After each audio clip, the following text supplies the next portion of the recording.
So we got some talent tuning that's actually coming on reset, which is a bit interesting, given they've mostly been making changes to the 0.5 patch, which shouldn't be too far away, more like, 16 days or so at most. So this is what they've changed.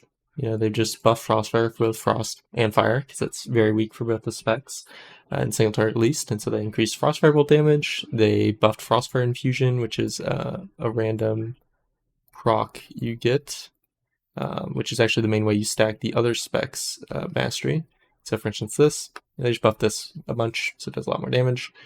And then they increased the damage bonus of your Cleave Frostfire Bolt to 60% instead of 50, which is nice.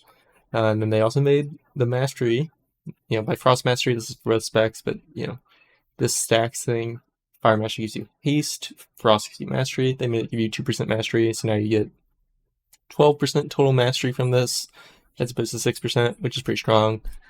So looking, the way this changes the specs, it's a pretty substantial buff to Frostfire, right? But still at least Frostfire about 8% behind single target from Spellslinger. Spellslinger is a lot harder to play at this level though than Frostfire is, and Frostfire's current playstyle is very similar to how you would play Frost after the 11.0 buffs, so it might be good to swap to if you just want to be comfortable with how you play the spec long term and everything. And it's not that bad in AoE and in M+. Spellslinger's gonna knock it out of the park in single target still when you're in your AoE talents. But if you play this Death's Chill build, which is what the recommended build is with Frostfire, then you're going to be doing more AoE than Spellslinger, which is nice, and especially you're pretty good at targets that die fast. Of course, Death's Chill works a little counter to that, but the Meteor and everything makes Frostfire really good at mobs that die very quickly near your Cone of Cold. This build is just going to be using the same build that you use for Spellslinger. You can see it's quite a bit worse kind of in AoE, but it's a lot easier because you don't need to manage the whole, stacking Frostfire Bolt thing and everything. So,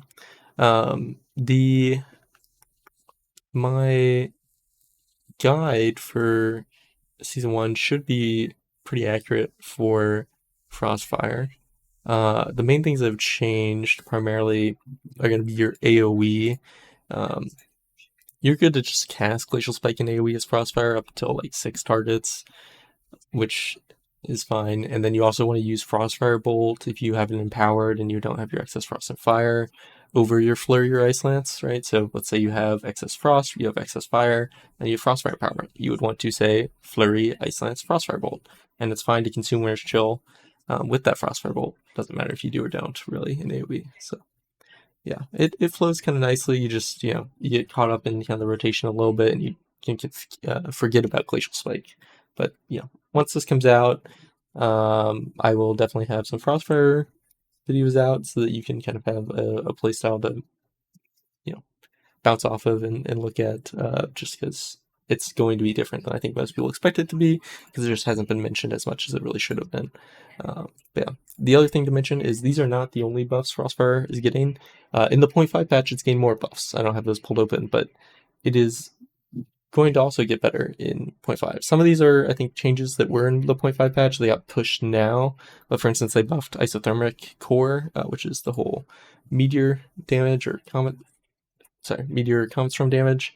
So they buffed this as well in the 0.5 patch, and that's going to make Frostfire's AoE pretty nice, and it will be a good buff to single target too. So Frostfire's looking good.